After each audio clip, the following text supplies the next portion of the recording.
Hi, welcome back to educator.com. This is the lesson on the respiratory system. The functions of the respiratory system includes, of course, providing tissues for gas exchange between the air and the bloodstream.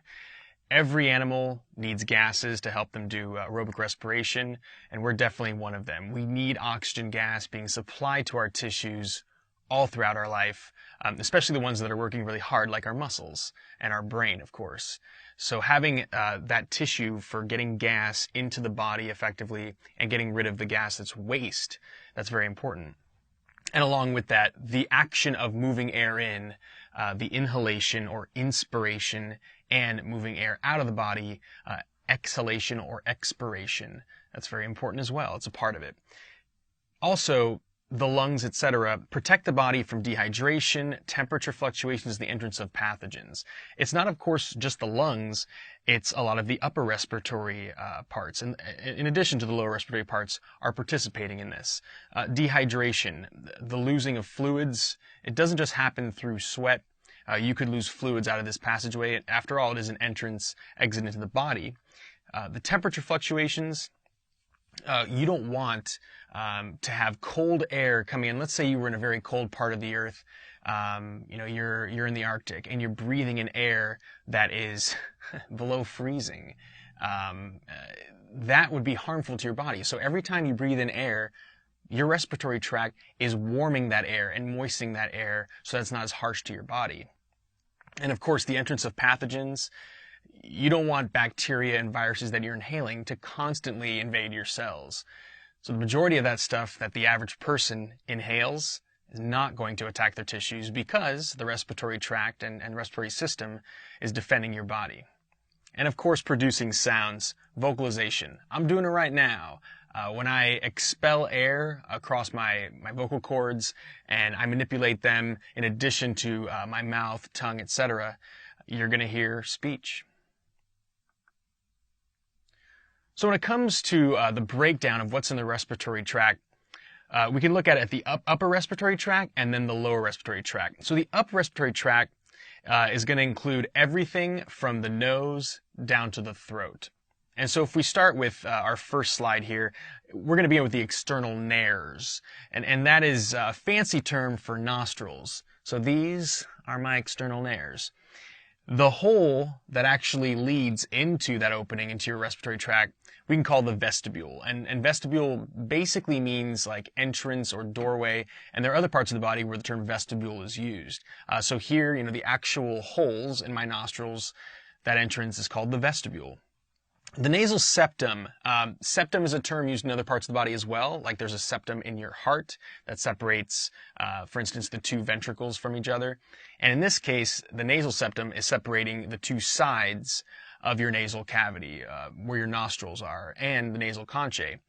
The nasal septum is partially cartilaginous, so right here in blue, this is soft bone. This is cartilage of your nasal septum. And then a little bit further back, a little posterior / slightly superior, you can see that this is bony. It's the perpendicular plate of the ethmoid bone. That's a good portion of your bony nasal septum, straight back here. And then just inferior to that is the vomer bone. And then the palatine bone is another part of it. So a few different bones make up the bony nasal septum. This particular image is great from Gray's Anatomy. It's just a perfect sagittal cross-section straight through the middle of this nasal region. And then, of course, the nasal conchae. If we were to look at other parts on the sides or lateral to this septum, the nasal conchae are those twists and turns of mostly the ethmoid bone. There are a couple other bones involved, but the ethmoid bone is the majority of that twisty-turny passageways leading air into the body. And along that, you're going to have the production of lots of mucus. And the mucus serves many purposes. One of them is catching dirt, catching bad stuff before it gets deeper and causing infections. When you're sick, you're going to produce a lot more mucus, and that makes sense. Upper respiratory tract, number 2. So if we keep looking at this area in the upper part of the respiratory system, the nasal mucosa is mainly in the nasal conchae region. But the reason why I'm listing it here is as you breathe air in and it ends up going down into the throat or the pharynx, the nasal mucosa not only is catching bad stuff, bacteria, viruses, etc., that you're breathing in, it also warms the air and moistens the air. Very important, so it's not as harsh to your lungs. If you think about it, the air in this room right here and possibly where you're at on Celsius scale is probably low 20s, 20 to 22 degrees. Fahrenheit scale, 70 to low 70s. That's room temperature. But your body temperature, Fahrenheit, 98 point something. Some people it's 98.6, 98.2, what have you. That's a big difference. So when you breathe in air, it warms it a bit, gets it close to your body temperature so it's not as harsh to your lungs. And of course, the moistening of air, very important too. You can say that the nasal mucosa humidifies the air, adds moisture to it as you're breathing it in. The pharynx, also known as the throat, we can separate into three different parts. And here they are from top to bottom, superior to inferior. The nasopharynx is the part of the throat that's adjacent to that nasal cavity or nasal conchae that you can see in here. So here are those, or at least a part of those little twists and turns of the ethmoid bone. And so that nasopharynx region is the connection where every time you swallow, you're going to get a little bit of mucus drainage. I know it's nasty, but that mucus drainage is going to go down your throat. And that's great in terms of protecting your body. If you're catching bacteria and viruses in the mucus of your nasal cavity, a great way to finally kill it is when you swallow it and it goes down your throat, down your esophagus, into your stomach. The acidity of your stomach is usually enough to destroy those things. The oropharynx, oro coming from oris or mouth, oral, that's the area of the pharynx that's adjacent to the tongue. So this is the tongue, kind of a weird looking tongue, but that's how it looks when you have a sagittal cross section and it's inside the mouth. That's what the tongue looks like. And right here, that's called the soft palate. The most posterior or dorsal part of the palate is actually soft compared to the hard palate. And so the part of the throat that's adjacent to there, as you're eating something, swallowing something, that's going to be passing through there. You also can breathe through the mouth. Really, your nose is meant for that. If you've done a lot of mouth breathing, you've probably noticed that it tends to dry out the mouth over time. And you're also not going to get that really good humidifying of the air that you get with breathing in through the nasal region. So that's the oropharynx. And finally, the most inferior part, the laryngopharynx, because the larynx is right there. So here we have, it's kind of like a fork in the road. Posterior passageway here, that is the esophagus. So when you do drink fluids, swallow, like I just did, swallow food, for instance, it's going to go down the esophagus. This is the larynx. And right here is the epiglottis. That's a flap that's going to close on top of this passageway so that when you do swallow, you don't want fluid and food going down into your lungs. That could cause you to aspirate. It could cause you to stop breathing and kill a person. So the laryngopharynx is that lowest part of the throat that's adjacent to the larynx. So when we look at the larynx, there are several parts involved, and that's, this part right here. We say voice box, we're talking larynx, but there's more to it than that. If we start at the most superior part of the larynx, like I mentioned in the previous slide, the epiglottis, which is right above the glottis, that's what that epi means, being above something. Every time you swallow, the epiglottis flaps down. It's a flap that closes on top of the glottis, and the glottis is the opening into the larynx passageway. Every time you swallow, that epiglottis is supposed to flap down, and the glottis is supposed to close so that fluid and solids are not going into the larynx and the trachea, your windpipe leading to the lungs. And we'll talk more about the glottis in a bit with respect to the vocal folds or vocal cords. The cartilage, there's a lot of cartilage involved with the larynx. Real quick before I move on, the epiglottis is this structure right here. This is a cross-section, once again, a sagittal cross-section to the larynx. It's like we're looking from the side view. So this is the epiglottis when it's not closed. So every time you swallow, it does close. So this person is not swallowing currently. You can't see the epiglottis in this shot, but if it were raised, you would see it poking out next to what's called the hyoid bone right there. So that would be where the epiglottis is. The glottis is just inferior to it, and you'll see a picture on the next slide of it. That's right in this region here. The cartilage, lots of cartilage going around, soft bone that's protecting your throat, protecting your airway. The thyroid cartilage is the most prominent one. The Adam's apple, if you've heard of that term, we're referring to what's called the thyroid cartilage. I'm going to do that in red. So here is the thyroid cartilage. And from that side view, if you were to, take a cross section through it, we're seeing part of the thyroid cartilage right here. So that is that typical looking Adam's apple that everyone has, not just men. People say, oh, a man has an Adam's apple and a woman typically doesn't. Well, a woman has all these structures as well, but an adult female, because of differences in sex hormones, it's typically not as visible. As a male goes through puberty, the size of the vocal folds and the larynx in general is going to become more visible. The vocal folds especially are going to get broader and larger, and that's going to have an effect on their voice. Your voice tends to drop when you age, go through puberty. And female voice changes a bit too, but not as dramatically in terms of the octave shift. So that thyroid cartilage, a major component in protecting the larynx, and that part that's most obvious right here that's sticking out, that's called the laryngeal prominence. It's a very prominent part of the larynx. And then the cricoid cartilage is just inferior to that. That's number 7 here. Here's the cricoid cartilage. Here it is in this little view. And in between those two cartilages, there's a ligament. There's another ligament right here. This is actually the laryngiohyoid ligament because it's connecting this part of the larynx to the hyoid bone, which I'm going to mention next.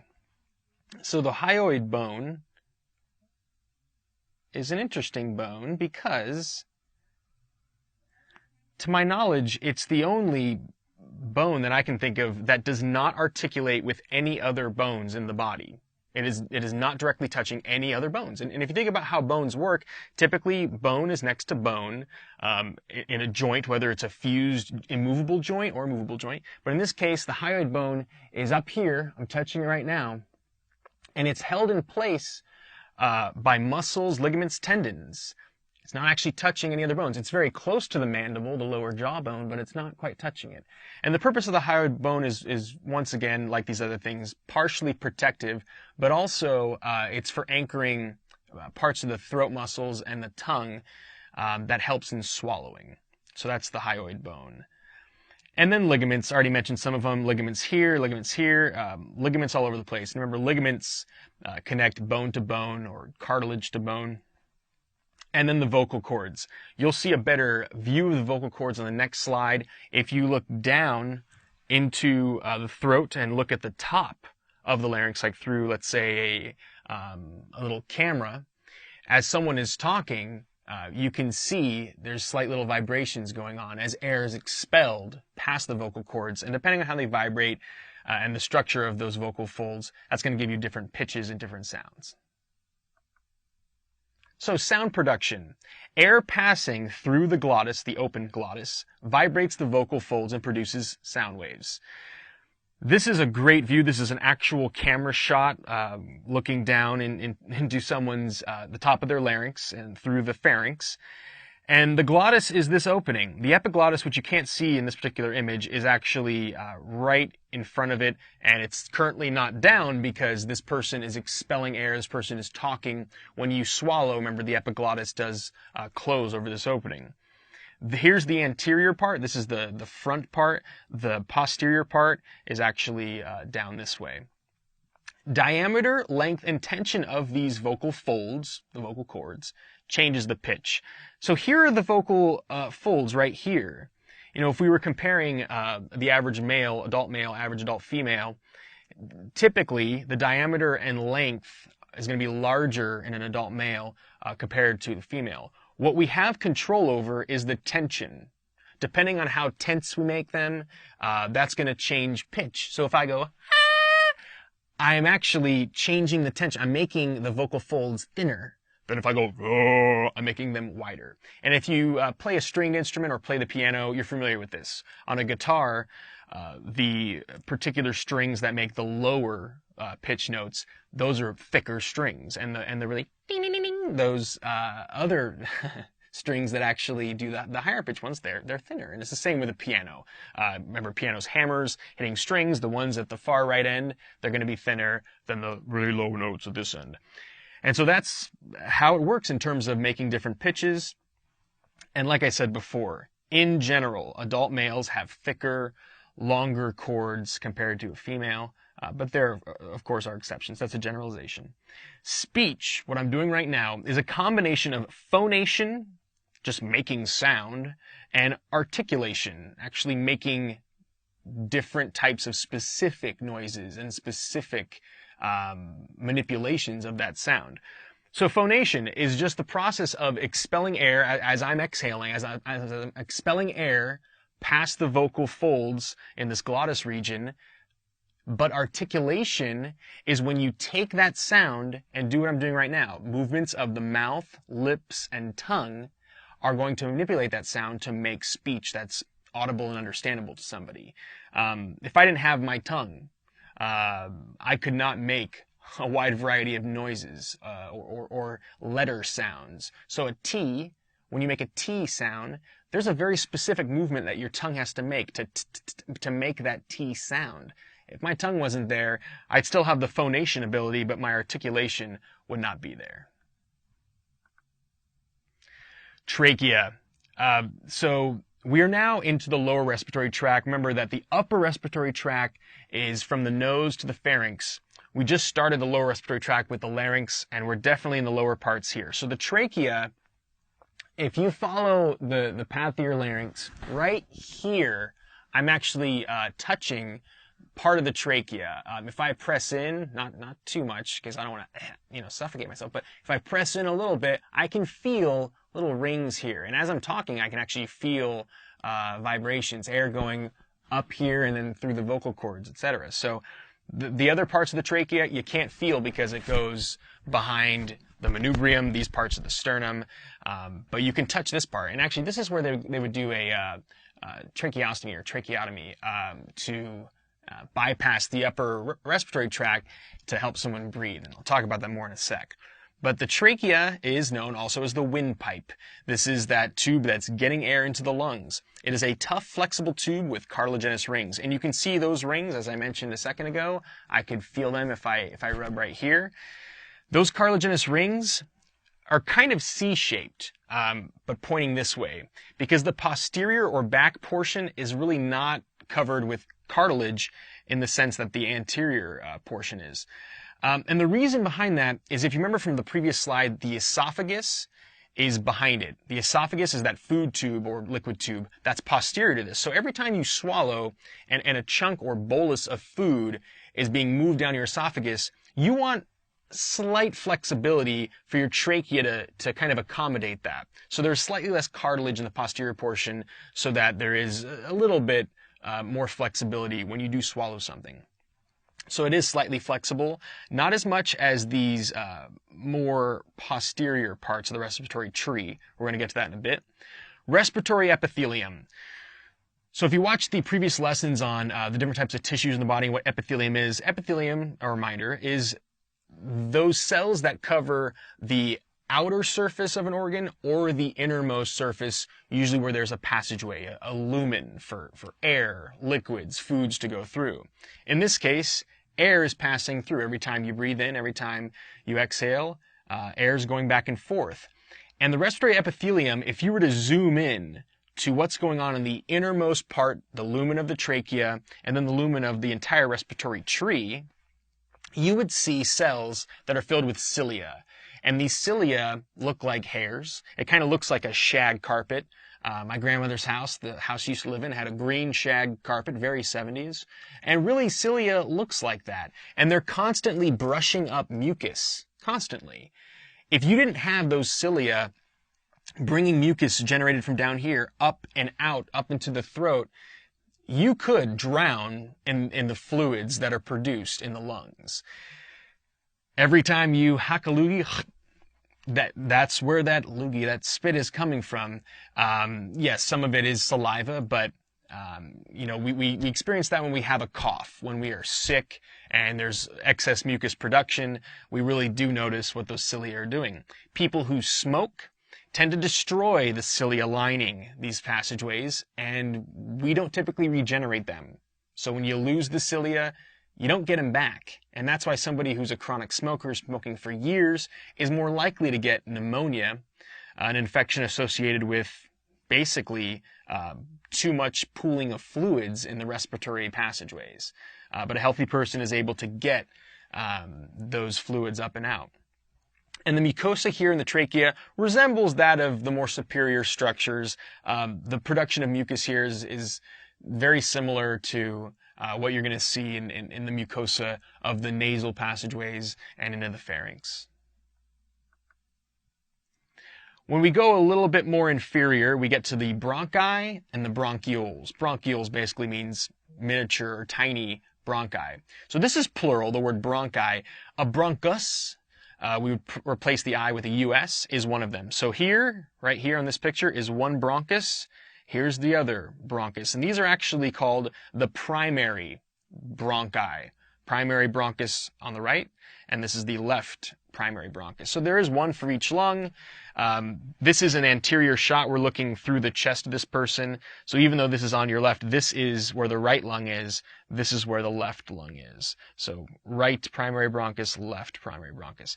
And it goes in sequence from primary to secondary to tertiary. As I said, this is the primary one.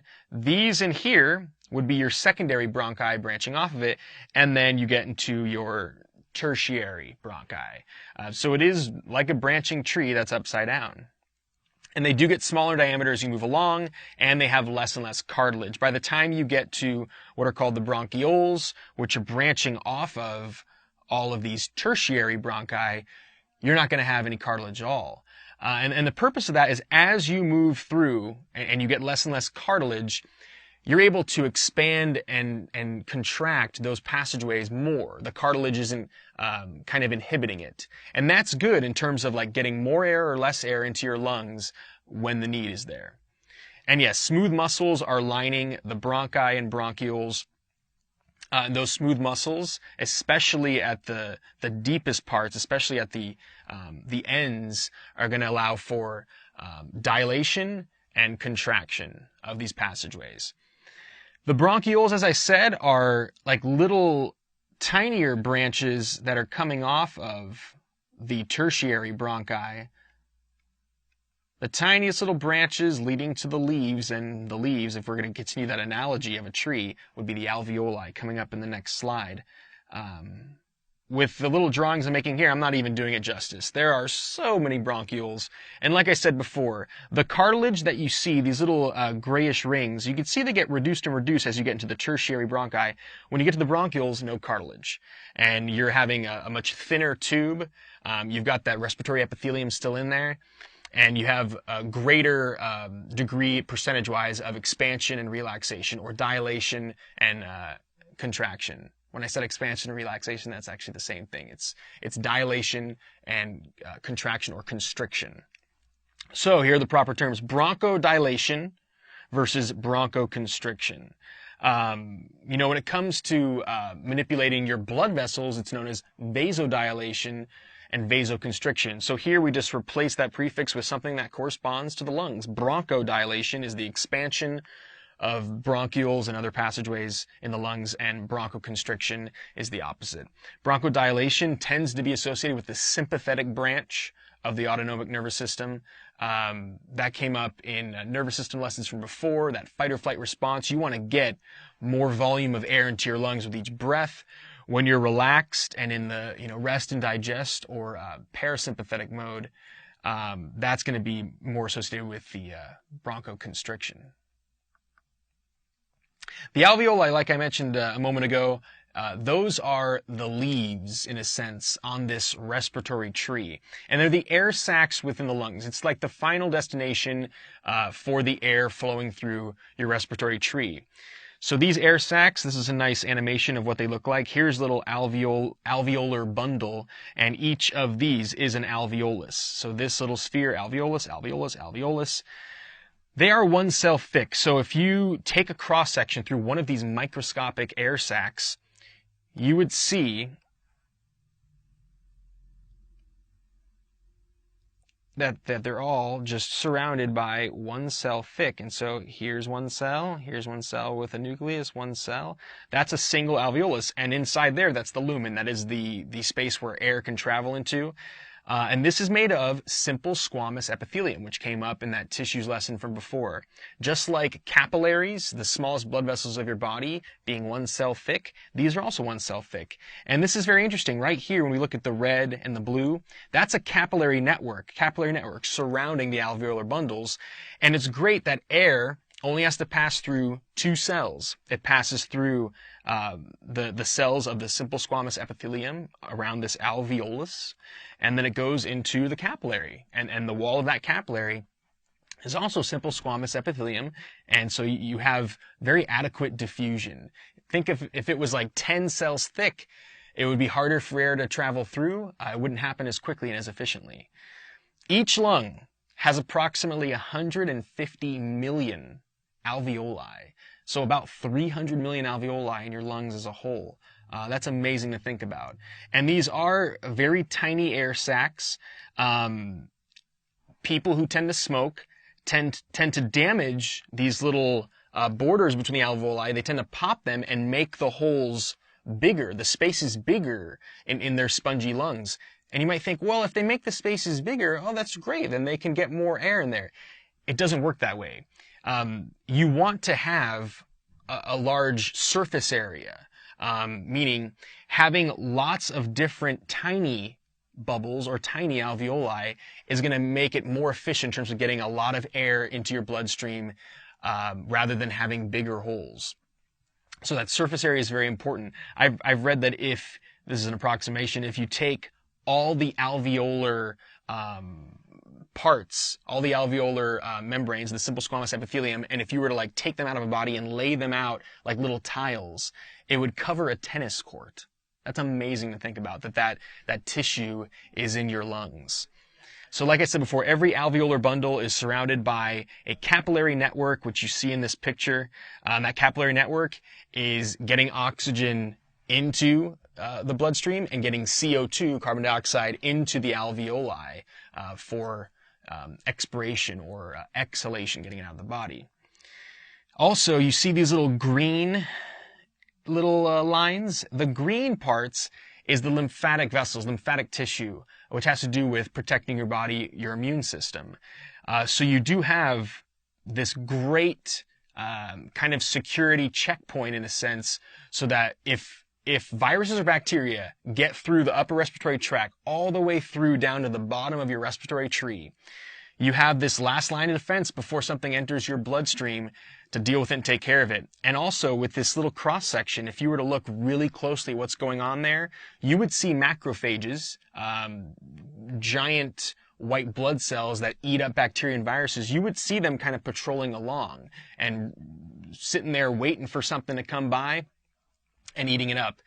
So people with an adequate immune system, a strong immune system, are going to be doing a great job with their lymphatic tissues here, kind of screening the air, kind of getting rid of that bad stuff that's coming in.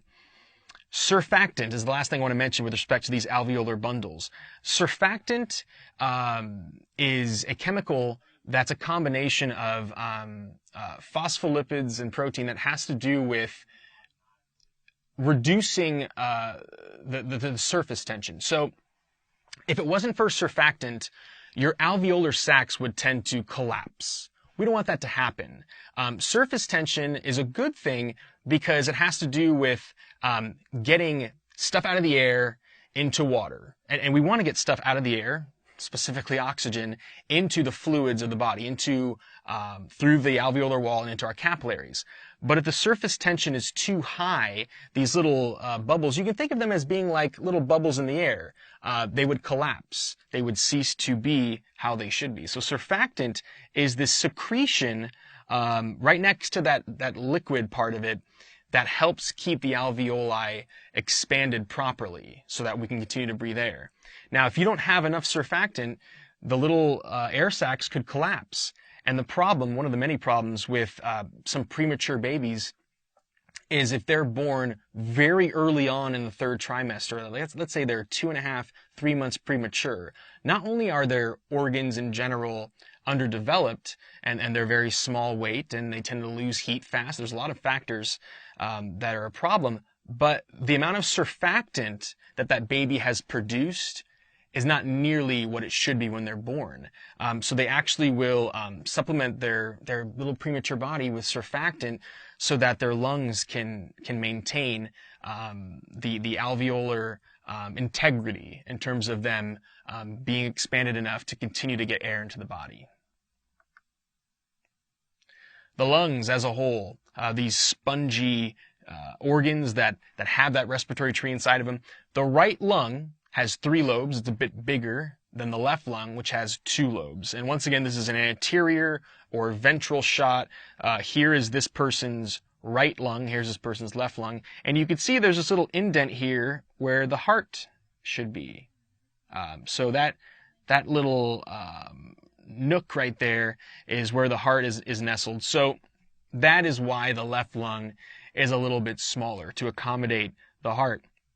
And if you count the lobes, yes, there's 1, 2, 3 here, 1, 2 for the left lung.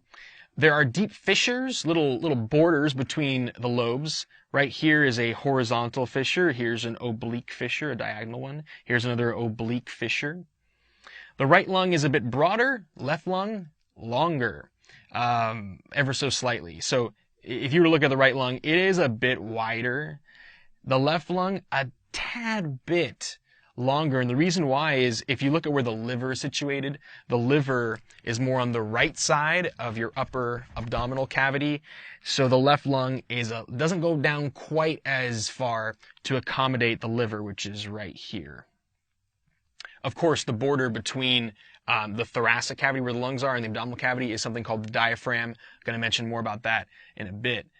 The spongy appearance and the spongy consistency of the lungs is because of the alveoli. All of those microscopic air sacs scattered around adjacent to the ends of those bronchioles is going to make it have that spongy look and feel.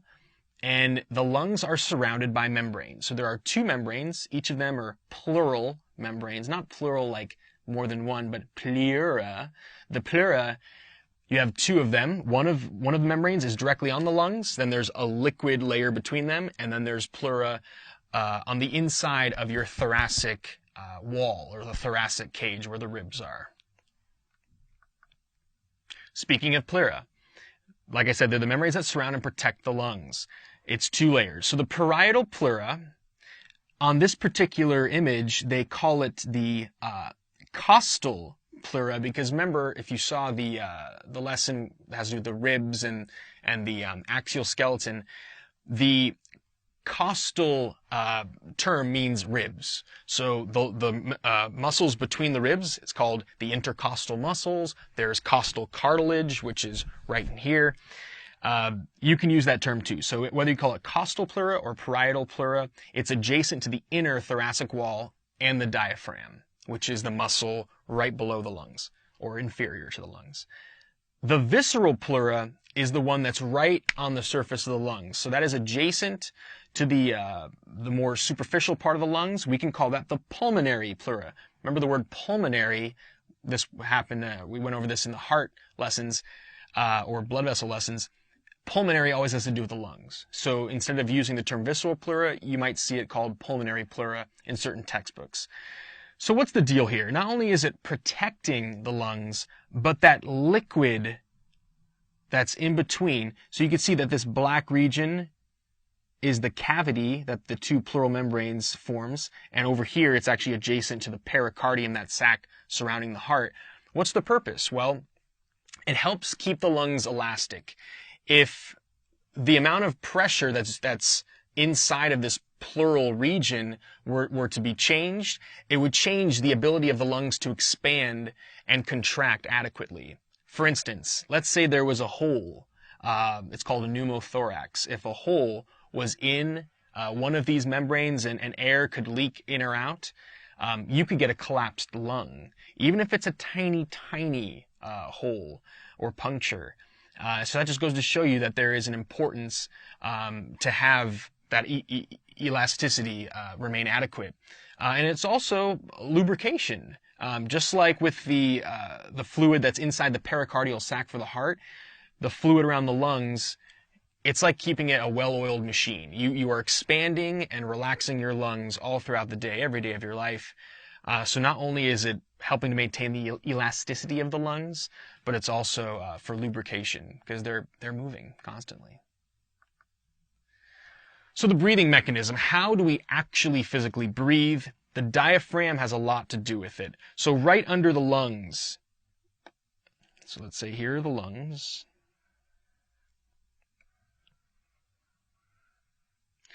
Underneath there, you're going to have this dome-shaped muscle that goes right under the lungs and curves around and is attached to the most inferior parts of the rib cage. And it is the border between the abdominal cavity and the thoracic cavity. So it's a thin, tough, dome-shaped muscle that separates those two cavities.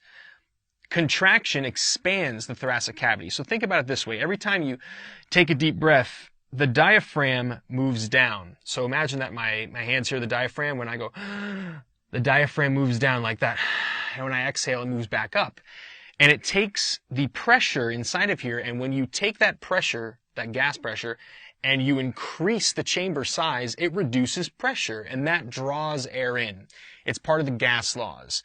If you get a reduction in pressure, it's going to move air outside. And then conversely, when you take that diaphragm and relax it so that you take the amount of air in the thoracic cavity and reduce it, that makes the pressure increase, and that expels air out of that cavity. There's actually a really cool thing you can do with a water bottle. If you take let's say a sports drink water bottle, not one of the thin water bottles, but one of the tougher ones, if you cut it halfway and take a balloon and stick the balloon on the inside of the opening to the water bottle and attach it, it would actually look like this. So here's the opening. Take a balloon, let's say it's this blue balloon, and put it on the inside here, and you take the lip that you would normally blow through and put it on the outside here, and then you take another balloon and cut it so that it's just enough surface area to attach to the bottom here, and you're going to have to tape it to the bottom of the water bottle, this cut-off water bottle. If you were to grab the bottom balloon part and pull on it, that's like the diaphragm. When you pull on the bottom, it's going to take the amount of air in here and it's going to reduce the pressure because you still have the same amount of air in there, but now you've given it more space. And that pressure reduction is going to draw air in here, and you will see the balloon expand. That's how your lungs work. And that's why I mentioned in the previous slide about the importance of the pleura and having that liquid layer. And if there was a leak in there, your lungs' ability to expand and contract is going to be significantly reduced and affected. So you can do this at home. It's a nice demo of how the lungs work. The intercostal muscles are another part of the breathing mechanism. So when I'm doing more shallow breathing, I'm not making as much of a dramatic contraction or relaxation of my diaphragm. There's also all the muscles in between the ribs of my thoracic cage. The contraction of those particular intercostal muscles is going to elevate the ribs and the sternum so that my breastbone moves up and out and the ribs move up and out, and that's going to further increase the space that's inside the thoracic cage, and that reduces the pressure within here and draws air in. And the opposite happens when you exhale. Those intercostal muscles are going to relax, bring the rib cage back down, and cause air to leave the lungs. So diaphragmatic breathing and costal breathing, if I do take a really deep breath, you notice that there's much more of a diaphragm effort there. And more shallow breathing, kind of when you're just sitting there, not even thinking about breathing. You don't need to take deep breaths if you're just sitting there in a relaxed mode. You don't need to have that deep kind of breathing, and they call that costal breathing because just moving your chest a little bit up and down is going to be enough to get air in and out. Forced breathing is another story. So forced breathing is even more significant than this deep diaphragmatic breathing. That could be due to stress, overexertion, hyperventilation could accompany this. So forced breathing is where your abdominal muscles and other accessory muscles are going to assist with getting air in and out. Abdominal muscles can, if they're acting in addition to the upper ones, they can force your diaphragm to do more dramatic contractions and relaxations. They're right next door to it. So that forced breathing is going to be something that is usually accompanied stress, some kind of problem in terms of the need to have that forced breathing, that really dramatic breathing. If you ever wondered what causes a hiccup, it has to do with the diaphragm. A hiccup is basically a very short inhalation. If this is the diaphragm, it's a spasm in the diaphragm. So normally when you breathe in, that's what the diaphragm does. But hiccup is. So what causes that spasm in the diaphragm? It's a lot of different things. Eating too fast and sucking too much air as you're eating quickly could irritate the diaphragm. Also, I've experienced this. You may have too. Laughing a lot could bring on hiccups. The theory behind that is really intense laughing is going to involve quick contractions and relaxations of your abdominal muscles. And since your abdominal muscles are right next door to where the diaphragm is, that could irritate the diaphragm and cause those spasms to occur, which leads to hiccups. All right, when it comes to respiratory volumes, this describes the different levels of breathing in terms of how big of an inhalation are you taking, how big of an exhalation are you making. If we start over here, this line here, that's just called tidal volume. It's kind of like your regular breathing when you're just at rest. And I know on the y-axis here it says milliliters per kilogram, but I think it's easier to think about just the total volume involved. For the average person, this is about half a liter, 500 milliliters. So I'm gonna move my pen along here and show you what's involved. So here we go. So I'm taking inhalations and exhalations that are just very shallow here. Here comes a big one.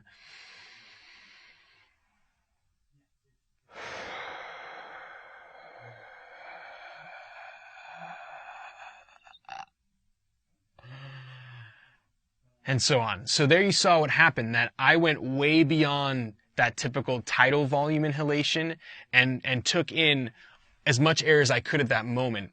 And that's called inspiratory reserve volume. So your lungs can take a lot more air in than you normally do with this tidal volume, just 500 milliliters in, 500 milliliters out. And here I went another, maybe close to a couple liters. And that's when you need it. So if you're taking a big breath because you're going to hold your breath, or you're getting ready to do something, you're going to need to take a bigger breath there. And that's known as the inspiratory reserve volume, which is the amount of volume your lungs can go past that tidal volume. And then I exhaled so much, I even exhaled past that tidal volume level and tried to exhale as much as I possibly could out of my lungs. Below the tidal volume, they call this expiratory reserve volume. And it stops here instead of going all the way down to zero because you don't want to let every last bit of air out of your lungs or your lungs would collapse. If you take all the air out of your lungs, there'd be no air pressure or gas pressure and it would cause the lungs to just deflate. And a collapsed lung is not good for breathing. So there's typically what's called residual volume. It's, I think, a little less than a liter in the average person. So residual volume is the amount of air that tends to stay in your lungs. Now, if you get hit really hard, let's say in the abdominal area, that could cause someone, they say, oh, they've lost their breath. They got the wind knocked out of them is another way for that to be expressed. That could cause some of that residual volume to be expelled and the person's going to have trouble breathing. So it's good that residual volume is kept in your lungs so that your lungs don't collapse. Right here, this inspiratory reserve volume plus tidal volume, this should actually be phrased as inspiratory capacity. So this is your total volume for the amount of inhalation that you can take in terms of the amount of air. So inspiratory is like saying, the quality of inhaling. So inhalation and inspiration, same thing. They're synonyms. All of this area below tidal volume, the amount of air that you can exhale below that, including the residual volume, that's called the functional residual capacity. So that's ERV plus RV.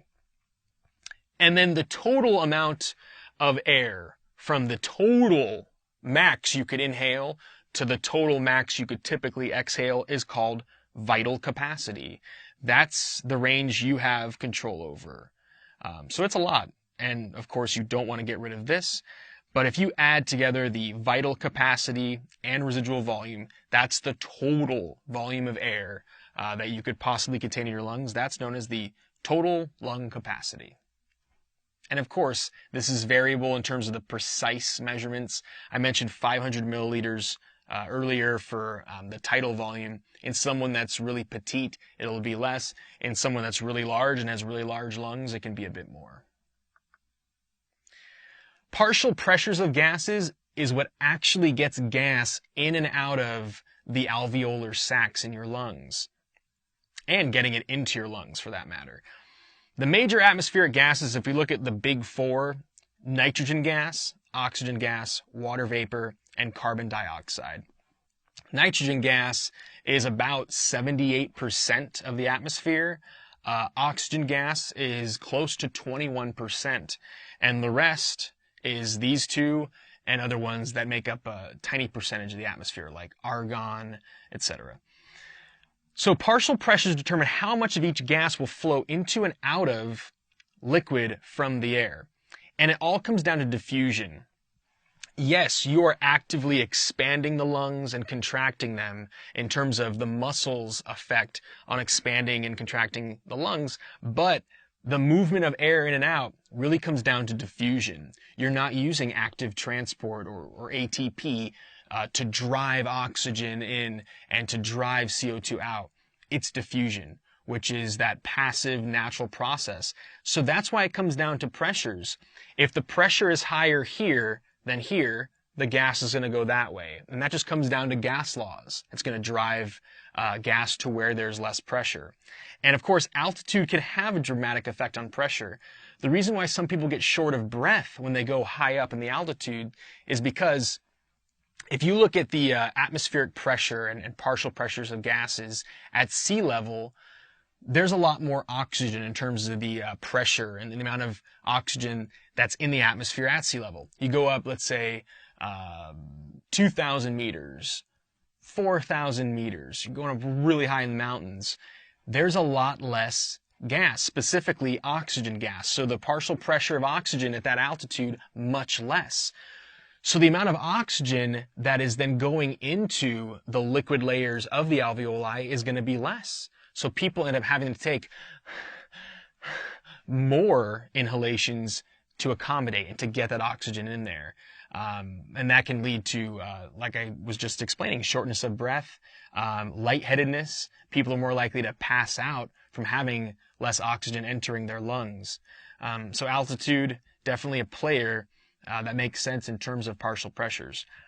Oxygen, the reason why it moves out of alveoli, and I mean out of, meaning once oxygen comes into the bottom parts of the respiratory tree, it moves out of alveoli into your bloodstream, is because if you look at the amount of oxygen in the capillaries that are going up into the alveolar bundles, the pressure, partial pressure of oxygen is greater in the alveolar sac than it is in the capillary, and that's why oxygen goes into the capillary.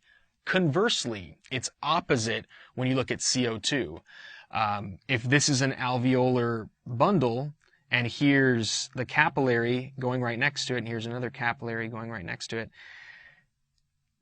CO2 pressure is going to be lower in the alveolus than it is in the capillary. So in the capillary, CO2 pressure is greater because CO2 is that waste product you get from the cells doing aerobic respiration. You want it to go back to the lungs, so your capillaries are taking it back into here, and because of the fact that the partial pressure of CO2 is greater in your capillary than it is in here, the CO2 is going to make its way from the capillaries into the alveolus, allowing you to exhale it. And it's the opposite flow with oxygen because the partial pressure is flipped with that gas.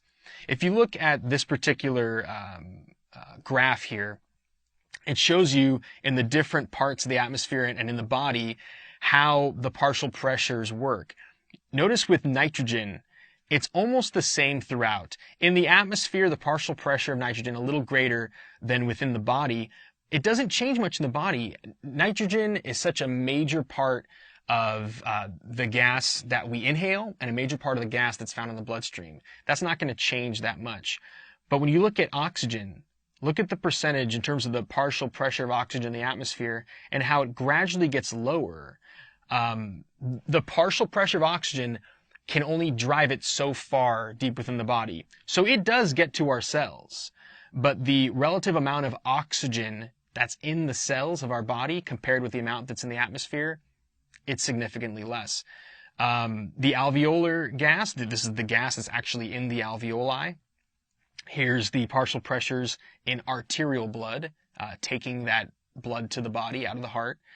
And then venous blood, this is the blood going back to the heart, and like I mentioned earlier, this is partial pressures within cells. And finally, some respiratory conditions and disorders. Asthma is chronic bronchoconstriction.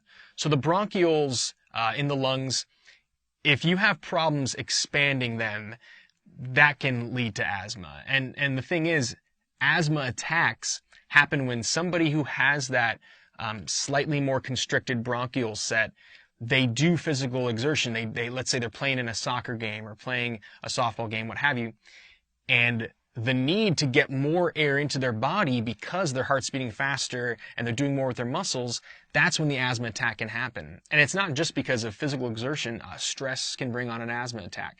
So the treatment for asthma, because there currently is no cure, is bronchodilators.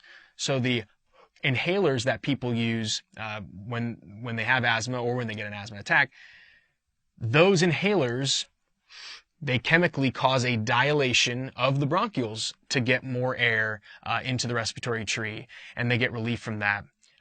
One treatment for asthma that I've heard works for some people is somebody who lives in a very urban area where the air quality is poor. Maybe they live next to factories, they live next to where a lot of cars are with the exhaust coming out of their pipes. If they move to a more rural area, to the countryside, the air quality is a little bit better, and that can actually have a positive effect on some people with asthma. Their symptoms are reduced oftentimes when they do that. Emphysema is the gradual deterioration of the alveolar bundles in the lungs. If those little sacs get damaged and there are more spaces in the lungs, the ability to adequately get air into your bloodstream with each breath is reduced. Emphysema happens because of smoking, because of inhaling smoke. Usually it's trauma that's going to cause that, or smoke. But over time, as a person gets older, you're more likely to experience symptoms of emphysema. So in elderly people, emphysema tends to gradually happen, at least minor symptoms, even if they never smoked. So that inevitable damage that happens over the years to lung tissue is just more common the older you get. Lung cancer is when you get the development of tumors in the lungs. So emphysema can lead to lung cancer if the emphysema is bad enough. And lung cancer is, of course, more likely to happen if you are a smoker, but even people who've never smoked a day in their life can get lung cancer. And lung cancer, like many cancers, has the ability to spread to other parts of the body, especially because there's so much blood flow in the lungs and lymphatic tissue that you find all throughout the body. And so the spreading of lung cancer to other organs is what's going to tend to kill a person. Laryngitis and bronchitis, those are irritations or infections of the larynx and the bronchioles. Laryngitis, an infection of the larynx, is gonna make your voice sound like this because your voice box, your vocal folds and vocal cords are in the larynx. So infection of that can definitely have an effect on your voice or make you lose your voice entirely. And then bronchitis is an infection a little bit further down in the lower respiratory tract. And that's going to usually be accompanied with coughing.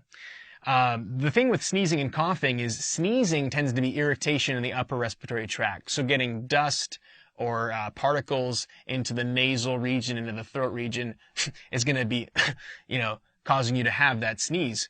And in case you didn't know, sneezes happen at over 100 miles per hour. That's pretty fast.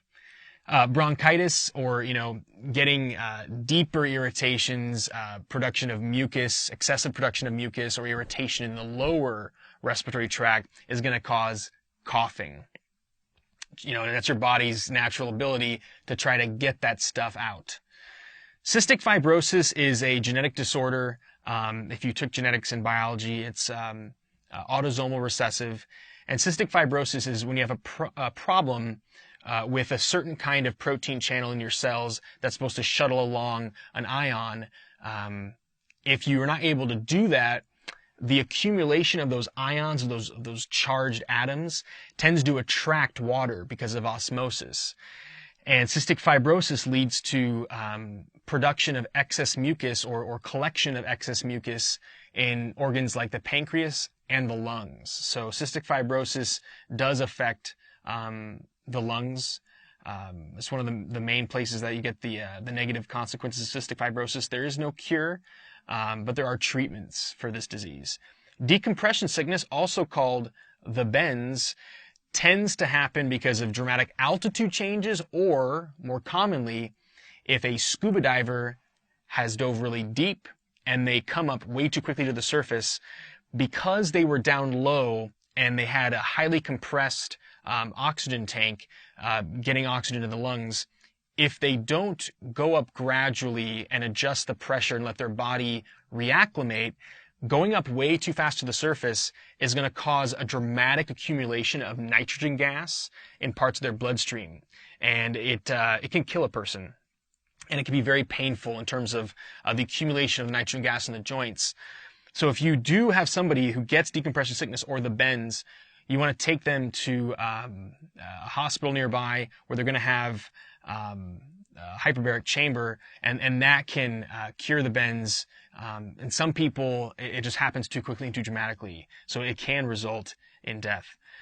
Tuberculosis is a bacterial infection of the lungs caused by Mycobacterium tuberculosis. That you don't see as much in first world countries and industrialized nations anymore, but it does happen occasionally.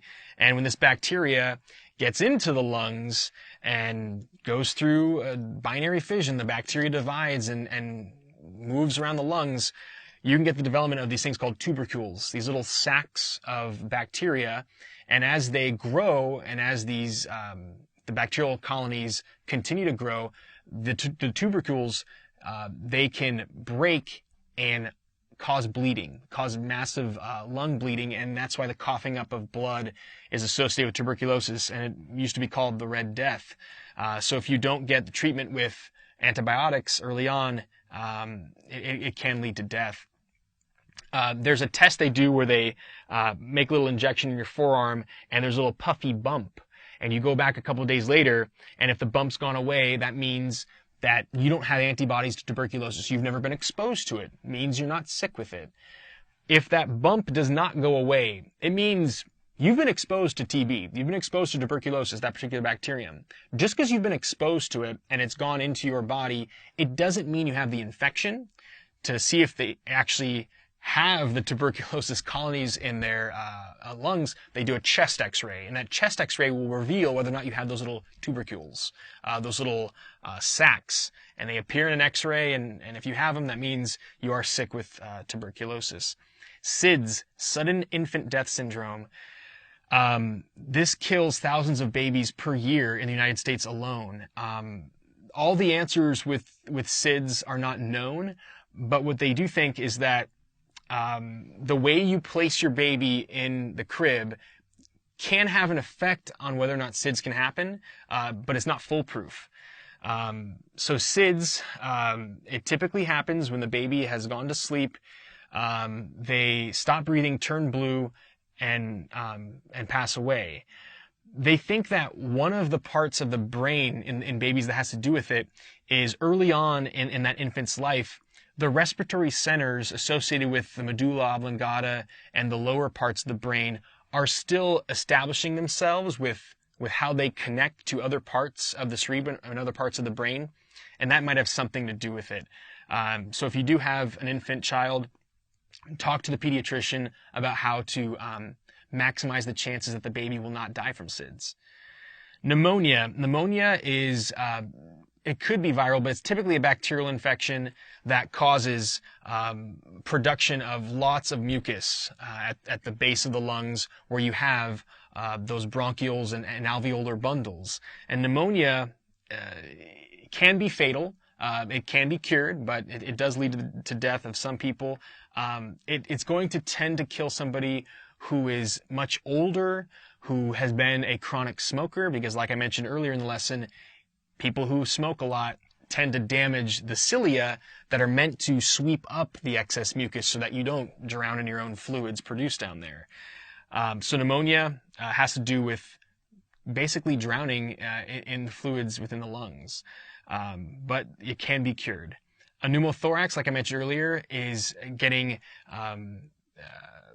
a leakage of air into the space between the pleura, and air leaking in there can collapse the lung, and that can be fatal as well. Carbon monoxide poisoning, or CO poisoning, unlike CO2, carbon monoxide is just CO. And carbon monoxide, if you look at how it attaches to the heme group, the hemoglobin molecule on red blood cells, is meant to attach oxygen, right? You want oxygen to be carried by heme on hemoglobin, because red blood cells are like little oxygen raft. But when you look at the affinity for CO, carbon monoxide, with respect to heme, it's like more of a magnet. Carbon monoxide will attach to heme much more efficiently than oxygen gas. So if there is a carbon monoxide leak in someone's house, it's because maybe there's a gas leak in one of their gas appliances, an oven, whatever. If all the windows are closed and there's no way for the air to leave a room, the buildup of carbon monoxide can gradually kill a person. Carbon monoxide is odorless, tasteless, colorless. Sometimes a carbon monoxide leak will be associated with a leak of a chemical that does have a smell. It's called beta-mercaptan, but fire departments especially, they recommend that everyone gets a carbon monoxide detector in their house. And it's not very expensive. You just plug it into one of your outlets, and if there is enough carbon monoxide in the air, the alarm will go off, and that means get out of your house immediately, call 911. So it's recommended you get a carbon monoxide detector. It can save lives. Thanks for watching Educator.com.